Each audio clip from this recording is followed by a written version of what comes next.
Hi everyone, it's Adam Kirtley, chaplain here at Whitman College. I hope this message finds you well.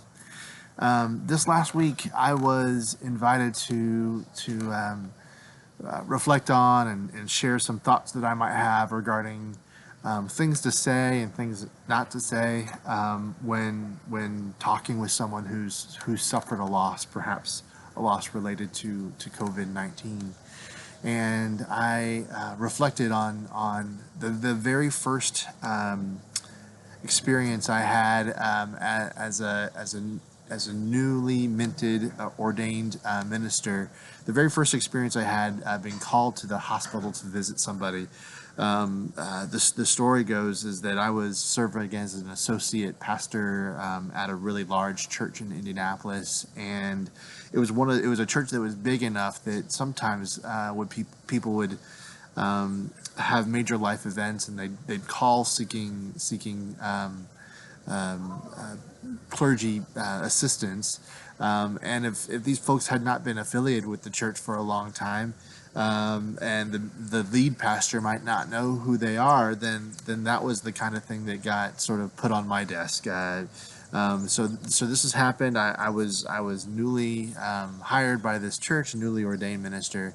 When somebody contacted the church and said that he was in the hospital, sort of nearing the end of his life from a long, protracted battle with cancer, and was hoping to be in conversation with a clergy person.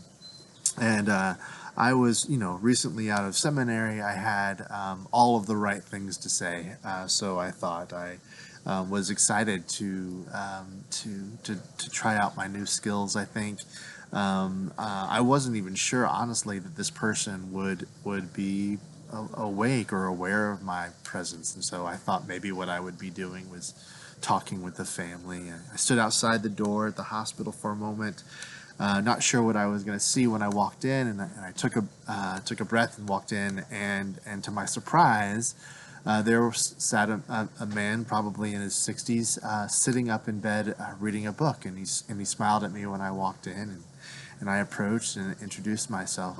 I can only imagine his disappointment in wanting to talk about life's biggest issues, and hear the whatever 27, 28-year-old version of me, still very much wet behind the ears, walks in and am supposed to impart wisdom upon him.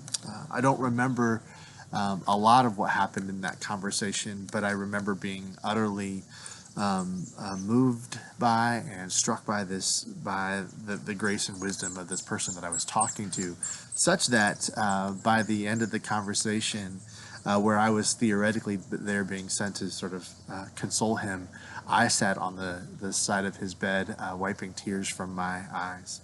Of course, one of the things I learned about what I would consider to be a failed pastoral visit was that what I needed to bring to that moment was a sense of vulnerability and authenticity, a willingness to hold space with this individual. And as I was approaching his room and stood outside the door, I was anything but vulnerable. I was hiding behind, I think, a false sense of confidence, hiding behind it, meaning that relying on sort of my book sense, rather than relying on what human connection calls for, which is presence. It's not about saying the right thing, or saying what was sort of presented in theoretical, abstract education opportunities, but being real and being human, which is both simpler and, I think, harder at times. It requires a sense of vulnerability. But I think it's important for us in these days to name the fact that courage and authenticity and love itself don't come without some sense of vulnerability. And we tend to think of vulnerability as weakness in our society. We tend to do a lot of things to hide our frailty from one another. And yet I think it's what's called for in these moments, not only as individuals who may need care, but as individuals who are called to give care to others. We must find connection through those authentic moments.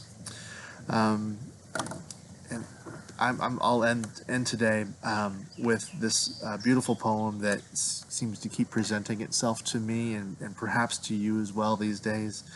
The Peace of Wild Things by Wendell. When despair for the world grows in me, and I wake in the night at the least sound in fear of what my life and my children's lives may be, I go and lie down where the wood drake rests in his beauty on the water and the great heron feeds. I come into the peace of wild things, who do not tax their lives with forethought of grief. I come into the presence of still water, and I feel above me the day-blind stars waiting with their light. For a time, I rest in the grace of the world and am free. All right, friends, I hope you are well. I hope you take care of yourselves and each other, and I look forward to seeing you around soon.